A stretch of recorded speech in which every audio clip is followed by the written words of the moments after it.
కాశీని విధవం చేసి వదిలేద్దాం అనుకుంటున్నావా? కాశీ పేరు వింటేనే ఊళ్ళో ఉచ్చపోసుకునేవాళ్ళు, కానీ ఇప్పుడు కాశీ ఫోటో కనిపిస్తే ఉచ్చపోసేలా చేశాడు. ప్రాబ్లం నాది, పోయిన పరువు నాది, నేను చూసుకుంటాను. పో.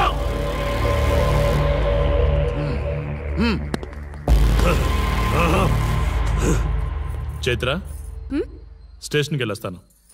Okay daddy. ఇదేం ఇల్లండి, బూత్ బంగ్లాలా ఉంది, అసలు కళగానే లేదు. నువ్వేంట్రా ఇక్కడ? జీవితాంతం జైల్లో ఉంటాననుకున్నావా?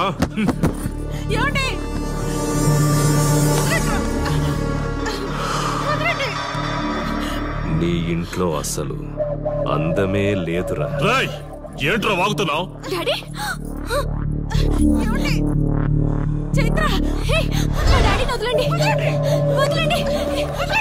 ఒక్క నిమిషం ముందు అబద్ధం చెప్పాన్రా. అందమంతా నీ ఇంట్లోనే ఉంది.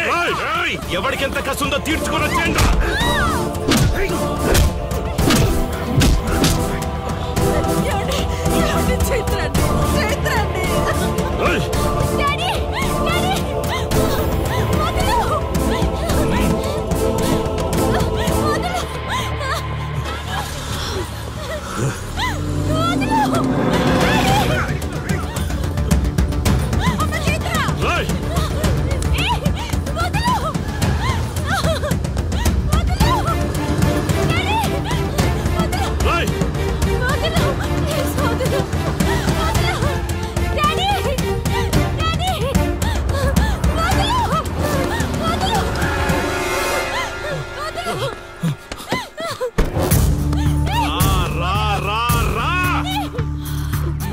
నువ్వు చేసుకో, తప్పు లేదు. నా పెళ్ళాం కేసులో వేలు పెట్టి నా గురించి తెలుసుకోకుండా ఈ ఊర్లో అడుగు పెట్టి నేనంటే భయపడే ఈ జనం ముందు నా మీద చెయ్యి వేశావు, అది తప్పు. చూడు చూడు, నువ్వేం పోలీసోడివిరా? కిలోమీటర్ పరిగెత్తేసరికి ఒంట్లో ఓపిక చచ్చిపోయిందా?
నొప్పి ఒక్కరోజు తెలిస్తే చాలదు, నువ్వు 3 రోజులు జైల్లో ఉన్నావు.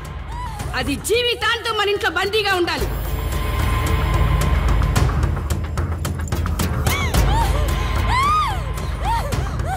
కట్రా తాళి. ఎక్కడికి పోతావే?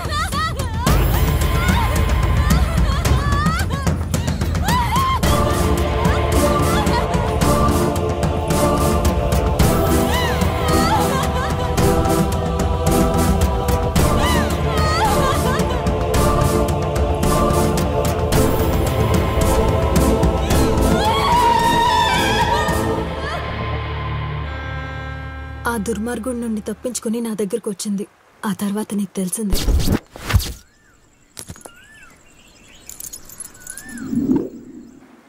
ఇంతకీ ఏ ఊరన్నావు?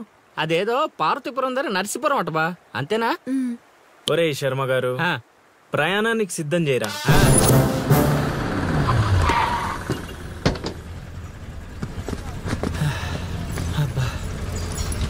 బా, ఊరు చాలా పెద్దదిలా ఉంది, ఎక్కడైనా ఎతుకుతాం? రే శర్మ గారు, నడవడానికి కాళ్ళు, తిరగడానికి ఓపిక 2 ఉన్నాయి కదా. బా ఐసులా పోనే. బా కిరసనాలు పోసేసుకుంటున్నారు. ఏం మనసు పిచ్చా వీడియో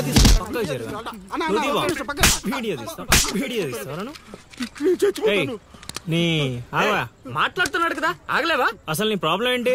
చెప్తే ఆరుస్తారా తీరుస్తారా? నా సావు నన్ను సావనివ్వండి. అయ్యా చచ్చేదో చెప్పిసావు, మాకు క్లారిటీ ఏడ్చుద్ది. ఏరా నువ్వు పత్తి రైతువా? కాదు, వరి రైతుని. వరికి పురుగు పట్టిందా? కాదు, పంట కూడా బానే పండింది, డబ్బు కూడా చేతికొచ్చింది. పంట పండితే పండగ చేసుకోవాలి, ఈ సావులేంట్రా? బావా నువ్వు డీల్ చెయ్యి, నేను వెళ్ళి చైత్ర గురించి తెలుసుకొని వస్తాను. ఇప్పుడు చెప్పు అంకుల్, ఏంటి నీ ప్రాబ్లం? నేను ఇడికాడ అప్పు తీసుకున్నాను. డబ్బులు వచ్చా అన్నావు కదా, ఇచ్చేయి. ఇచ్చేద్దామని నేను అనుకున్నాను, ఆడసలు పుచ్చుకోనే లేదు. ఎందుకు? వడ్డీ ఎక్కువైందా? వడ్డీ వాడు పక్కన ఉంచే, ఆడ అసలే వద్దన్నాడు. మంచిదేగా, డబ్బులు మిగిలాయి. ఏటి మిగిలేది? సిక్కంతా ఇక్కడే ఉంది. ఊరు అమ్మోరు పండుగ మొదలై 3 రోజులు అయింది. అయితే ఏటైతే ఆడి దగ్గర అప్పు తీసుకున్న వాళ్ళు అందరింటి ముందుని రోజుకు ఒక డ్రామా వేస్తున్నాడు. అదిగో టెంట్ కూడా రెడీ అయిపోయినది. అది నీకు టెంట్ లాగా ఉందా, నాకు పాళ్ళలాగా ఉంది. అర్థం కాలేదా? రా చూద్దుగానే. అదిగో చూడు, ఇదిగో ఇది పరిస్థితి. నేను నీడింటి ముందు వేసినారు, ఇవాళ నా ఇంటి ముందు వేస్తున్నారు. ఏవే ఆ కిరసనాయిల డబ్బా అటుకురా. ఎవడరా బాబు, జనాలు సావక ముందనే సమాధి లెక్కిస్తున్నాడు. ఎందరెందరో మహానుభావులను పొట్టన పెట్టుకున్నావు శ్మశానమా, నీకు ఇసుమంత అయినను జాలి లేదా? ఎన్నో ఏళ్ళు గతించిపోయినవి కానీ ఈ శ్మశాన స్థలిన్ కన్నులు మొచ్చిన మందభాగ్యుడు ఒక్కడైనను లేచిరాడు. ఎన్నాళ్ళ ఆహా హార్మోనియం పద్యం రక్తి కట్టే సమయంలో దగ్గి డిస్టర్బ్ చేసావు కదరా ఎద్దవ్వా. వంకెతకలేనమ్మా, డొంకెట్టుకు ఎలాడిందట. పద్యం మర్చిపోయినని ఒప్పుకోవచ్చు కదా.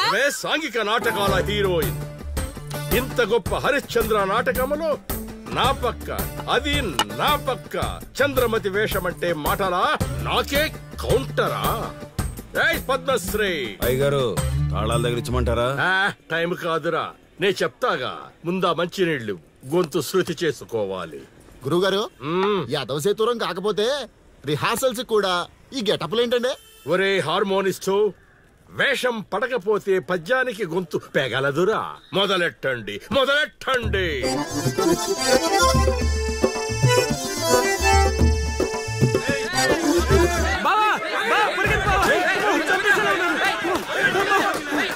ఏం చేసావురా? నేనేం చేయలేదు బావా, ఈ ఊళ్ళో చైత్ర అనే అమ్మాయి ఉంది, మీకు తెలుసా అని అడిగా. అంతే, చైత్ర అంటే చిత్ర అని వినిపించిందట. దాని పిల్లవట బావా. సరే శర్మగా, నీ ఎంత పని చేశారా? చైత్రాన్ని చిత్ర అనుకుంటేనే 10 కిలోమీటర్లు పరిగెత్తించారు బావా. ఇంకా నయం, డైరెక్ట్ గా వెళ్ళా కాశీగాడిని అడగలేదు. కూర్చోబడిపోతుంది బావా. చైత్రని వెతికే రూట్ ఇది కాదురా. మరేంటో తమరే చెప్పండి బాబు.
ఏటి పాట ఆగింది? పాట ఆగిపోయింది, జనాలు కూడా వెళ్ళిపోతున్నారు. అలా కొయ్యిలా నిలబడపోతే 10 రూపాయలు ధర్మం చేయొచ్చు కదా. హతవిధి కళాకారుడు యాచించుటయా? కళామ తల్లికి తీరని అవమానం కదా. అంటే ఆ రోజుల్లో రాముణ్ణి వెతుక్కుంటూ లవకుశులు ఆ ఊరు ఈ ఊరు గానం చేసుకుంటూ తిరిగారు కదా, మేము కూడా ఓ కళాపిచాచి ఉన్నాడని. కళాపిశాచి కాదు, పిపాసి. అదే అదే కళాపిపాసి ఉన్నాడని తెలుసుకొని ఆయన కోసం వెతుక్కుంటా. అవును. ఏమిటి, నా ఊళ్ళో నాకు తెలియని అంత గొప్ప కళాకారుడు ఒకడున్నాడా? ఉన్నాడు సార్, పిచ్చప్పారావు అని, అలియాస్ సుయోధన సార్వభౌముడు. నిజంగానే పిచ్చప్పారావు బా. ఎందుకు సార్ అలా ఏడుస్తున్నారు? 10 రూపాయలు అడిగామా నేనా? వద్దులేండి సార్. ఆగండి నాయనా. మీరేటండి, అసలే మాకు టైం లేదు, పక్క వీధికి వెళ్ళి అడుక్కోవాలి. నీకు అవసరం లేదు నాయనా. ఏ ఈ రోజు మొత్తం కలెక్షన్ మీరే ఇచ్చేస్తారా? కాదు నాయన, మీరు వెతుకుతున్న ఆ పిచ్చి అప్పారావు అలియాస్ సుయోధన సార్వభౌముడిని నేనే నాయన. బాబు గారు! లేవండి లేవండి లేవండి, అవసరం లేదు నాయన. ఏ మా కోసం మీరు అడుక్కుంటారా ఏంటి? లేదు లేదు, మీ ఆకలి నేను తీరుస్తాను. ఒరే పద్మశ్రీ అయ్యగారు, తాళాలు తగిలించమంటారా? ఇప్పుడు కాదురా, ఇంకా దానికి టైం ఉంది. ముందు వాళ్ళ దగ్గర ఉన్న వాయిద్యాలు తీసుకో. ఇప్పుడు వాళ్ళు మన అతిథులు, అర్థమైందా? రా. ఇంతకీ మన దేవురు నాయనా? సిల్కలూరుపేట. ఓహో, అవును, అక్కడ కళాకారులు ఎక్కువే. అవునవును, అక్కడ అన్ని రకాల కళాకారులు ఎక్కువే. అవును, ఈ లవకుశులుగానే ఎందుకు చేయాలనుకున్నారు? ఏ రాముడు కృష్ణుడు చేయొచ్చుగా. అంటే చిన్నప్పటి నుంచి అలవాటు చేసుకున్నాను సార్. వయసు పెరిగిన కొద్దీ మీసాలు గడ్డాలు పెరిగిపోయాయి. అవునండి, వాటికి ఎరువులు వేయాల్సిన అవసరం గానీ నీళ్లు పోయాల్సిన అవసరం గానీ ఉండదు కదండి, వాటంతటో పెరుగుతుంటాయి. అవునయ్యో, ఈ ఊరంతా నా కళకు అభిమానులే. నా అంత గొప్ప కళాకారుడు కావాలంటే మీరు కూడా నాతో ఉండిపోండి. సార్ ఆ ఇల్లు ఎవరిది సార్? ఏది అదా? కాశీ అని మా బంధువుల ఇల్లే. అదిగో ఎదురుగా వస్తోంది అమ్మవారి ఊరేగింపు, ఆ ఇంటికే వెళుతోంది. చూడు బాబు, ఇదే మా ఇల్లు. ఈ కళాపిపాసి ఆహ్వానాన్ని స్వీకరించండి. రండి. సార్ ఇవన్నీ మీకొచ్చినవేనా సార్? కొన్ని తెచ్చి పెట్టుకుంటే నీకు కూడా వస్తాయి బాబు. పార్వతి, కళని కళాకారుల్ని అవమానిస్తున్నావు. అలానే కదా, బంగారు ప్రాసుల్ని కాస్త ధాన్య ప్రాసులు చేసేశారు. ఆ ధాన్యాన్ని బియ్యం చేసి తింటేనే కదమ్మా బంగారమైన సంపాదించగలం, లేదా బంగారంలో బతకగలం. సహవాడ్ సహవాడ్, నీ మాటతోనైనా కొందరి కళ్ళు తెరుచుకోవాలి. అన్నట్టు వీళ్ళు అర్థమైంది. ఏమే, ఇంకో 2 కంట వండి పడే తినిపోతారు. సత్రంలో తయారైంది కొంప. ఇది 1980లో వచ్చింది, ఇది 90లో వచ్చింది. సార్ ఇవన్నీ మనకొచ్చినవని చెప్పుకోకపోతే బతకలేదు సార్.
ఏం ఆలోచిస్తున్నావు?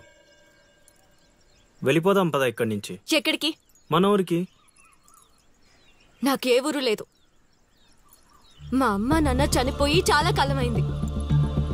నేను ఒంటరి. అయినా నన్ను రమ్మడానికి నువ్వెవరు? అదేంటి అలా మాట్లాడుతున్నావు? నీకేమన్నా పిచ్చా? పద వెళ్దాం. ఒక్కసారి చెప్తే అర్థం కాదా? అయినా నీకు నాకు ఏంటి సంబంధం? ఏంటి సంబంధమా?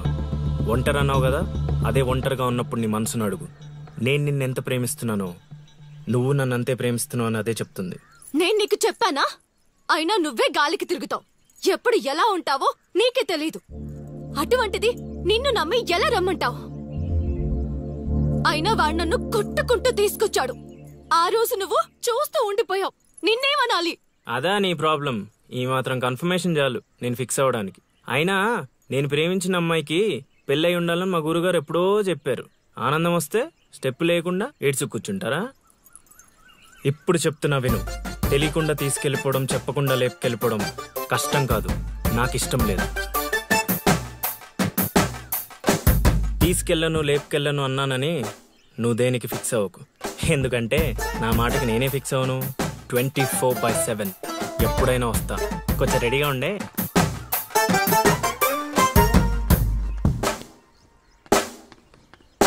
రే కాశీ, ఇంట్లో దేవుడున్నాడు. ఈ 10 రోజులు పద్ధతిగా ఉండమని చెప్పా నీకు.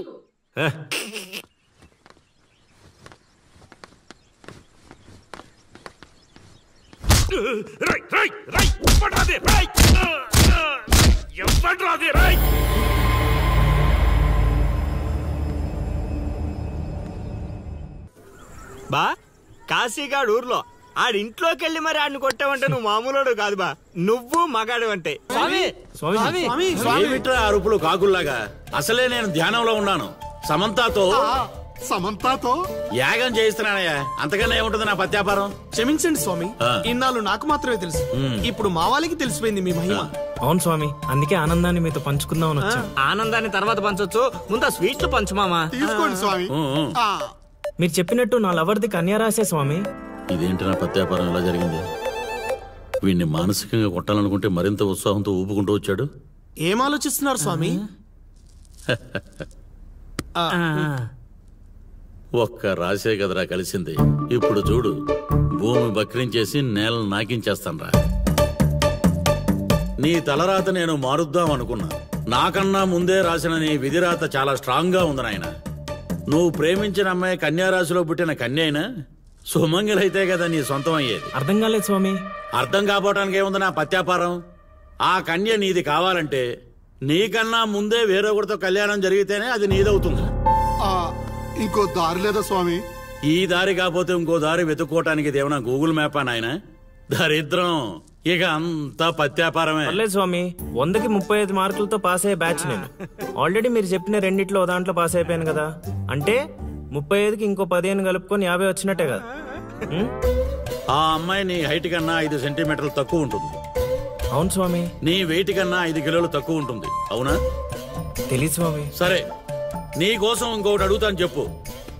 ఆ అమ్మాయి ఎప్పుడు డల్ గా ఏదో కోల్పోయినట్టు ఉంటుంది కదా? మీకెలా తెలుసు స్వామి? నేను అడిగిన రెండింట్లో నీ దగ్గర ఒక్కదానికే సమాధానం ఉంది. అందుకే చెప్తున్నాను. నువ్వు ఇలా మాట్లాడితే ఆ అమ్మాయిని రాహువు శిక్షిస్తాడు. నేను రక్షిస్తాను. దరిద్రానికి దుమ్ము దులిపి ఫ్రేమ్ కట్టి పూజ గదిలో పెట్టుకుంటానంటున్నావు. ఇక అంతా పత్యాపారమే. ఏదేమైనా స్వామి, వదిలే ప్రసక్తే లేదు. ప్రాణం పోయినా కూడా వదలవా? నేను పోయినా పర్లేదు స్వామి. నేను చెప్పింది నీ గురించి కాదు, అమ్మాయి గురించి. స్వామి నిజమే నాయనా, నీరు పల్లానికి చేరుతుంది. నీ ప్రేమతో ఆ పిల్ల ప్రాణాలు పంచభూతాల్లో కలిసిపోతాయి. ఇక అంతా పత్యాపారమే. అవన్నీ ఇక్కడ పెట్టి బయలుదేరండి. నమస్కారం. నన్ను దీవించండి స్వామి. అతి వినయం దూర్త లక్షణం. ఒరే సీనుగా, నీకు ప్రేమ కావాలి, నాకు నీతో పగ తీరాలి. అందుకే ప్రేమతో కొడతాన్రా. ఇక అంతా పత్యాపారమే. ఓం నమ శివాయ. ఆడుబా, ఆడకుండా ఆలోచిస్తున్నావేంటి? ఇంకేం ఆలోచిస్తాడ్రా? ఆ చైత్ర గురించి ఆలోచిస్తుంటాడు. ఆహా, అంత ఆలోచన ఎందుకు బా దాని గురించి? ఎట్లే వెళ్తున్నారా కోటిపల్లె? కోతులు ఎదురొచ్చాయిగా, ఎక్కడికైనా వెళ్ళాలి.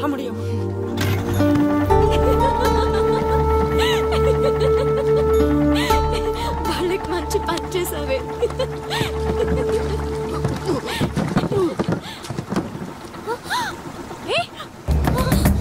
ఏమైంది అతనికి?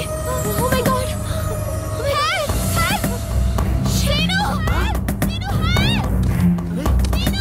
వీలేట్రా పంట ఎక్కకుండా పడవెక్కారా?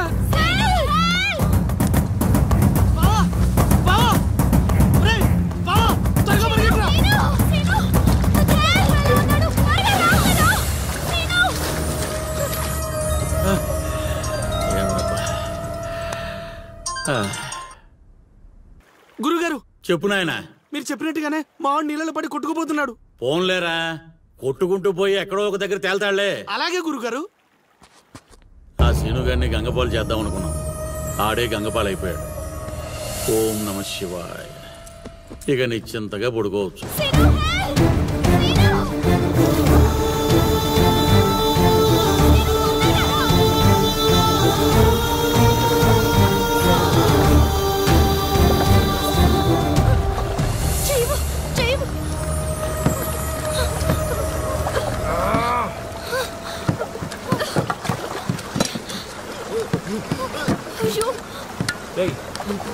గాడ్ చెయ్యి చూడు.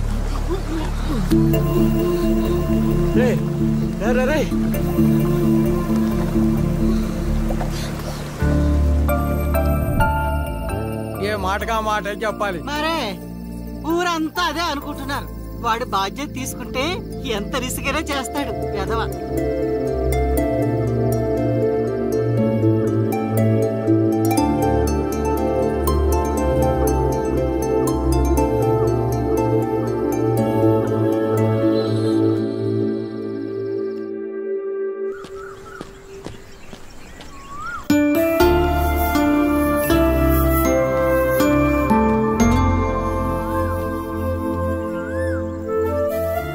అరే మొన్న ప్రేమలో పడ్డావు, నిన్న గోదావరిలో పడ్డావు, ఇప్పుడు టెన్షన్ పడుతున్నావా? టెన్షన్ పడక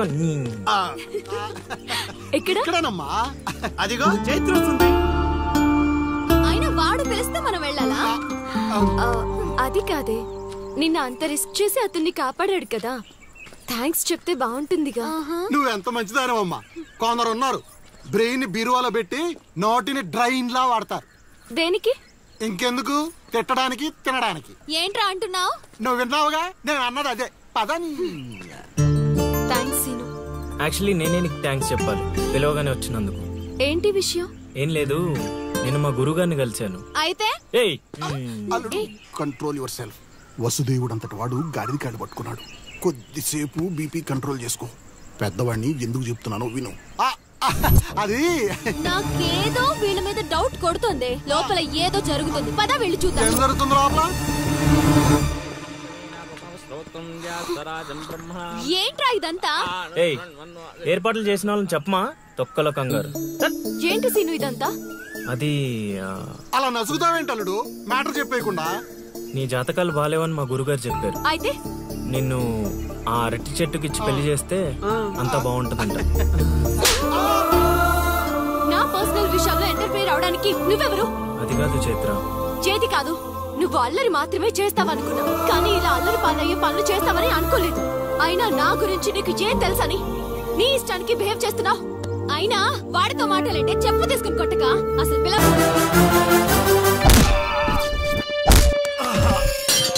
సార్ సార్ సార్, మీరు చాలా రిస్క్ చేస్తున్నారు సార్. నేను డ్యూటీ చేస్తున్నాను. 3 రోజులు గవర్నమెంట్ హాలిడేస్. నేను వైజాగ్ వెళ్తున్నాను. కాశీ అంటే భయపడే వాళ్ళని ఇంటికెళ్ళి భజన చేసుకోమని చెప్పండి. తిరిగి వచ్చాక వాడిని కోర్టులో ప్రొడ్యూస్ చేస్తాను. వాడిని వదిలే ప్రసక్తే లేదు. నమస్తే సార్. ఎక్కడ మీ ఎస్ఐ? వద్దా? ఎందుకు వద్దంటున్నావు కాశీ? చెత్త నా కొడక. ఊర్లో